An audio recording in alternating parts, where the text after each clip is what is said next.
दोस्तों आजकल के इस भीड़ भाड़ वाले जमाने में जहां दुनिया इतनी तेजी से आगे भाग रही है, जहां हर कोई एक दूसरे से आगे निकलने के लिए शॉर्टकट ले रहा है, आज के टाइम पर लोगों का किसी भी चीज को लेकर अटेंशन टाइम और रिएक्शन टाइम दोनों ही तेजी से घट रहे हैं। हमें लगता है कि शॉर्टकट लेने से हम उस काम को लोगों से जल्दी सबसे पहले करके दुनिया की नजरों में विजेता बन सकते हैं, लेकिन आपका ऐसा सोचना बिल्कुल गलत है।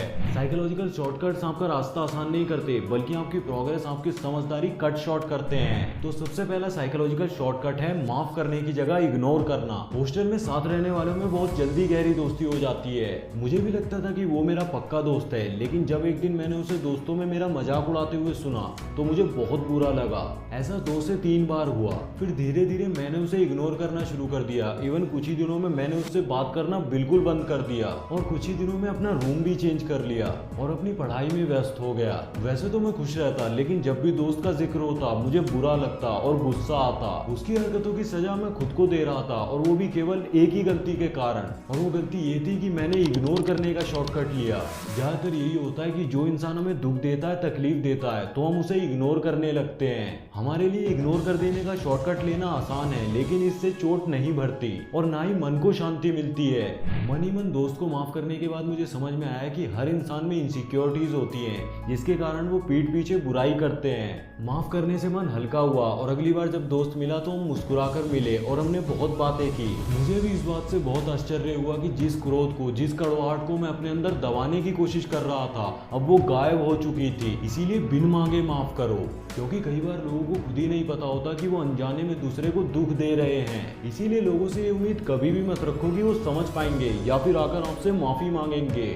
खुद ही मन में उन्हें माफ करो और अपनी सेल्फ हीलिंग शुरू करो। दूसरा शॉर्टकट जो हम लोग अक्सर लेते हैं, प्रायोरिटी सेट करने की जगह काम टालना। एक रिसर्च हुई जिसमें ऑफिस में काम करने वाले 10,000 लोगों से पूछा गया तो पता चला कि औसतन हर व्यक्ति दिन के 2 घंटे वेस्ट करता है, क्योंकि वो टालने का शॉर्टकट लेता है। आपके पास जब भी कोई नया काम आता है तो आप अपने आप से झूठ बोलते हो, अरे आज तो मेरे पास टाइम है ही नहीं, छोड़ो इस काम को कल देखेंगे।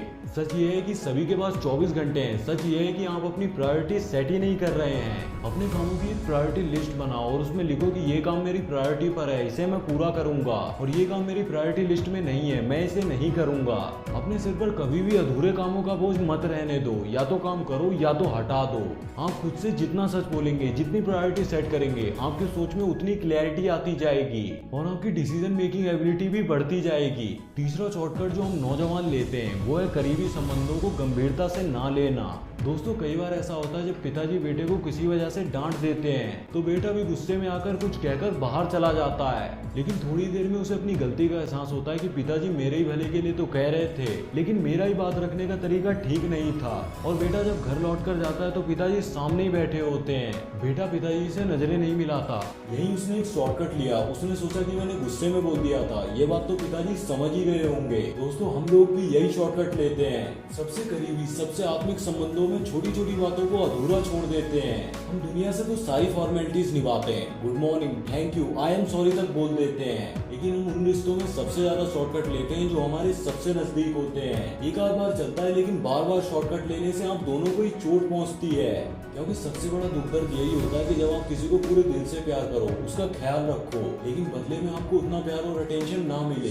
लेकिन इससे भी ज्यादा दर्द जब होता है जब आप किसी से प्यार करो, लेकिन उस प्यार को व्यक्त करने के लिए कभी समय ही ना मिल पाए। इसीलिए आप जिन रिश्तों में भी आप टाइम नहीं दे रहे हो वो कल नहीं रहेंगे। अपने करीबी को सबसे बेहतरीन गिफ्ट जो आप दे सकते हो, आपका पूरा अटेंशन। इसीलिए अपने करीबी रिश्तों के लिए 10-20 मिनट का टाइम निकालने में मत कतराओ।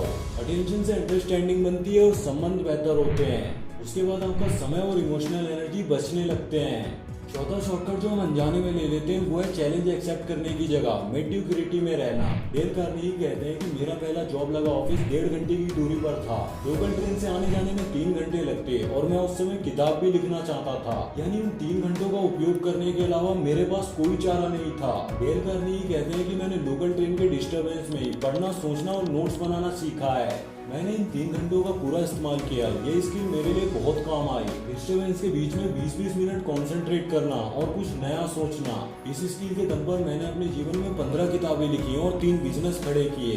डेल कार्नेगी कहते हैं कि चैलेंजेस साधारण लोगों को भी असाधारण बनाते हैं। जब भी आप मेडियोक्रिटी का शॉर्टकट लेते हैं, जब भी आप कहते हो कि बस मुझसे इतना ही हो सकता है, तो आप अपने अंदर की इच्छा शक्ति, सामर्थ्य और सपनों को मार देते हो। अगर आपको सुबह जल्दी उठने में और कुछ नया सीखने में दिक्कत होती है तो ये बहुत अच्छी बात है, क्योंकि जब आप इन चैलेंजेस को एक्सेप्ट करोगे तो ये आपको हर रोज कुछ अलग, कुछ नया सीखने के लिए मजबूर करेंगे। 5 शॉर्टकट है विजुअलाइज करने की जगह खुद पर डाउट करना। चिंता करने के लिए या खुद पर डाउट करने के लिए आप सबसे पहले यकीन करते हो। Past is equal to present is equal to future. जो गलत पहले हुआ था वो अभी भी हो रहा है और आगे भी होगा। पहले इस बात पर विश्वास करते हो, फिर इसे असलियत में बदलने के लिए अपनी बुद्धि, कल्पना शक्ति और मेमोरी का इस्तेमाल करते हो। अपनी कमियों के बारे में सोच सोच कर उन्हें दृश्यों में देख देख कर पक्का कर लेते हो। और इसी शॉर्टकट के कारण हम अपनी कल्पना शक्ति का कॉन्शियसली इस्तेमाल ही नहीं कर सकते। हमारे सपनों से बड़े हमारे डाउट्स हो जाते हैं। अगर आप बदलाव लाना चाहते हो तो आपको मेमोरी से थोड़ा अलग होना है। अपनी बुद्धि और कल्पना शक्ति से नए सफल चित्रों को विजुअलाइज करना है और इस चित्र को भावनाओं के साथ देखना है। जो डिस्पेंसर कहते हैं कि the best way to predict future is to create it. ये भविष्य का अनुमान लगाने के लिए सबसे सटीक तरीका है कि स्वयं भविष्य का निर्माण करो। तो दोस्तों, अगर आपको इस वीडियो से कुछ भी सीखने को मिला हो तो इस वीडियो को लाइक जरूर कर दें और अगर आप चैनल पर नए हैं तो हमारे चैनल को सब्सक्राइब भी कर लें।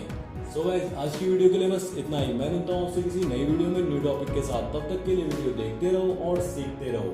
Thanks for watching. Love you all.